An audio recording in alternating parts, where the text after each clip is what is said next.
안녕하세요. 더 프라미스 박예일입니다. 제1권 창세기 그대로 되었더라의 약속. 창세기 23장 1절. 사라가 127세를 살았으니 이것이고 사라가 누린 햇수라 라고 합니다. 이삭을 낳은 사라의 사명이 끝났습니다. 127세까지 살았다는 것은 아브라함 100세, 사라 90세에 태어난 이삭이 그래도 30대가 되는 것까지 보았습니다. 남편을 따라 갈대아 땅을 떠나 애굽왕 바로에게 팔려갈 뻔하고 그랄왕 아비멜렉에게도 팔려갈 뻔했습니다. 그런데 알고 보니 이복누이라는 출생의 비밀까지 있습니다. 거기에 자신의 종 하갈에게 멸시도 받았습니다. 나의 공주에서 열국의 어미가 되기까지 사라는 왜 계속 잠잠했을까요? 잉태치 못했기 때문입니다. 그런데 이삭을 낳고 나서야 비로소 안주인으로 인정을 받습니다. 2절에 사라가 가나안 땅 헤브론 곧 기럇 아르바에서 죽음에 라고 합니다. 헤브론은 13장에서 아브라함이 롯과 헤어진 후에 하나님께 땅 약속을 받은 곳입니다. 사라의 탄생은 기록되지 않았지만 이곳에서 죽은 것은 굉장한 의미가 있습니다.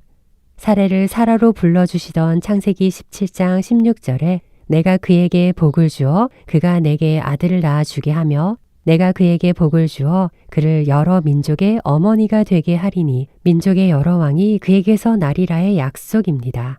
아무래도 사라가 왕족이었던 것 같습니다. 이 헤브론은 다윗이 사울을 피해 쫓겨 다니다가 왕이 되어 6개월 동안 다스렸던 곳입니다. 즉 사라는 왕의 조상이 되었습니다. 4절에 나는 당신들 중에 나그네요 거류하는 자이니 당신들 중에서 내가 매장할 소유지를 주어 내가 나의 죽은 자를 내 앞에서 내어다가 장사하게 하시오라고 합니다. 비록 아브라함은 이스마엘의 아버지가 되면서 여러 민족의 아버지가 되었지만 사라는 후손 중에 왕이 나오는 여러 민족의 어머니가 되었습니다. 사라를 영원히 기억하도록 아브라함은 헷 족속을 찾아가 매장지를 구합니다. 하나님이 아브라함에게 고향과 친척과 아버지의 집을 떠나라고 하신 것은 창세기 12장 7절에 내가 이 땅을 내 자손에게 주리라의 약속 때문입니다. 75세에 떠나 137세가 된 아브라함은 62년이 지나도록 이방의 나그네 신세였습니다. 후손에 대한 증표로 할례를 받은 아브라함은 이제 자발적으로 하나님의 약속을 기념할 땅을 구입합니다.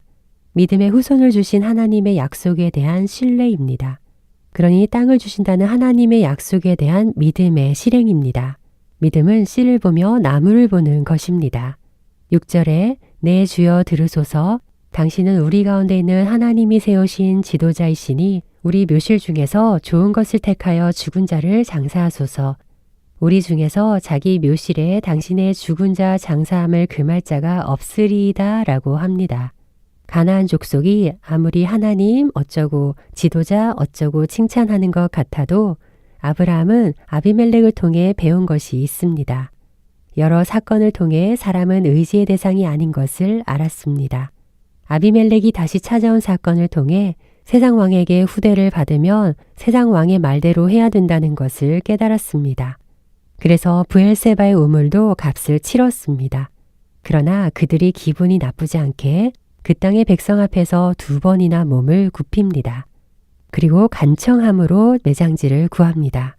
7절에 아브라함이 일어나 그 땅 주민 헷 족속을 향하여 몸을 굽히고 12절에 아브라함이 이에 그 땅의 백성 앞에서 몸을 굽히고 헷 족속 중에서도 소할의 아들 에브론은 유력한 자였습니다. 아브라함은 에브론에게 그의 막벨라 굴을 달라고 부탁합니다. 에브론은 아브라함에게 호의적인 사람이었습니다. 그래서 성문에 들어온 모든 자가 듣는 가운데 아브라함을 향해 막벨라 굴뿐 아니라 그 밭도 준다고 합니다. 증인들 앞에서 말하니 증거가 되었습니다. 11절에 내 주여 그리 마시고 내 말을 들으소서. 내가 그 밭을 당신에게 드리고 그 속의 굴도 내가 당신에게 드리되 내가 내 동족 앞에서 당신에게 드리오니 당신의 죽은 자를 장사하소서라고 합니다. 그러나 구두계약은 언제든 바뀔 수 있습니다. 그러니 아브라함도 그 땅의 백성들이 듣는 데서 에브론에게 말합니다. 내가 그 땅 값을 당신에게 주리니 당신은 내게서 받으시오. 아브라함이 값을 치르겠다고 하니 아니나 다를까 본심이 튀어나옵니다. 15절에 내 주여 내 말을 들으소서. 땅값은 은 400세겔이나 그것이 나와 당신 사이에 무슨 문제가 되리이까 라고 합니다.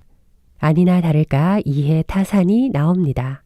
쓸모없는 밭이라서 밭과 굴을 선심 쓰듯 아브라함에게 주려고 하다가 아브라함이 값을 치르겠다고 말하니 에브론이 은 400세겔이라고 말합니다. 그 당시 노동자 1년 수입 연봉이 10세겔이었다고 하는데 400세겔은 직원 40명에게 연봉을 줄 수 있는 돈입니다. 결국 아브라함의 직감이 맞았습니다. 세상에 공짜는 없습니다. 에브론은 사양하지 않고 냉큼 받아갑니다. 18절에 아브라함이 에브론의 말을 따라 에브론이 헷족속이 듣는 데서 말한 대로 상인이 통용하는 은 400세겔을 달아 에브론에게 주었더니 라고 합니다. 확실한 소유로 삼기 위해서는 값을 치러야 합니다. 아무리 쓸모없는 땅이라고 해도 아브라함은 그 땅을 은 400세겔을 주고 삽니다. 어마어마한 값을 치렀습니다. 브엘세바 우물도 양 7마리를 주고 샀던 아브라함입니다. 단순히 아내를 위한 매장지가 아니라 앞으로 오실 여자의 후손, 그 후손들이 머물게 될 땅을 위한 어마어마한 값을 치릅니다. 예수님의 십자가의 은혜도 그래서 속량입니다. 값을 치르셨습니다. 하나님 스스로가 죽으심으로 하나님의 독생자를 주심으로 값을 치렀습니다. 예수님의 십자가, 구속사의 값을 치르는 이유는 확실하게 하나님의 소유로 삼기 위해서입니다. 구원을 위해 값을 치르는 것이 구속사입니다. 18절에 성문에 들어온 모든 헷족속이 보는 데서 아브라함의 소유로 확정된지라 라고 합니다. 이것이 믿음입니다. 모든 가나안 땅은 아니지만 하나님의 후손들에게 주실 땅을 믿음으로 바라보고 값을 치렀습니다. 훗날 마태복음 비유의 감주인 보아처럼 애굽에서 종로를 타던 아브라함의 후손들이 4대 만에 큰 민족을 이루어 돌아왔을 때 어떤 값을 치르더라도 차지하게 될 것을 미리 본 아브라함의 믿음입니다. 비록 사라의 인생이 수고와 슬픔 뿐이었다고 해도 이 사라를 통해 이삭이 태어난 것을 보았기 때문에 아브라함은 농사도 지을 수 없는 밭과 돌 무덤일지라도 그 땅을 주실 것을 믿음으로 바라보았습니다. 19절에 마므레는 곧 헤브론이라고 합니다. 사라가 묻힌 매장지는 우연이 아닙니다. 창세기 13장 18절의 마므레는 애굽에서 큰 환란을 겪고 돌아와 제단을 쌓았던 곳입니다. 14장 13절의 마므레는 하나님에게 묻지 않고 아모리 족속과 동맹을 맺었던 곳입니다. 그 때문에 430년 동안 애굽에서 종노릇해야 했습니다. 창세기 18장 1절의 마므레는 소돔과 고모라를 멸하시기 전에 여호와께서 천사들과 함께 찾아오신 곳입니다. 그 마므레에 아브라함은 그 안에 사라를 장사합니다. 훗날 아브라함과 이삭과 리브가 야곱과 레아도 이곳에 묻힙니다. 애굽의 총리였던 요셉도 이곳에 묻힙니다. 아브라함에게 주신 약속, 너는 복이 될지라의 서막이 시작된 곳이 바로 이 마므레, 곧 헤브론이었습니다. 오늘은 여기까지입니다. 감사합니다. 우리 내일 또 만나요.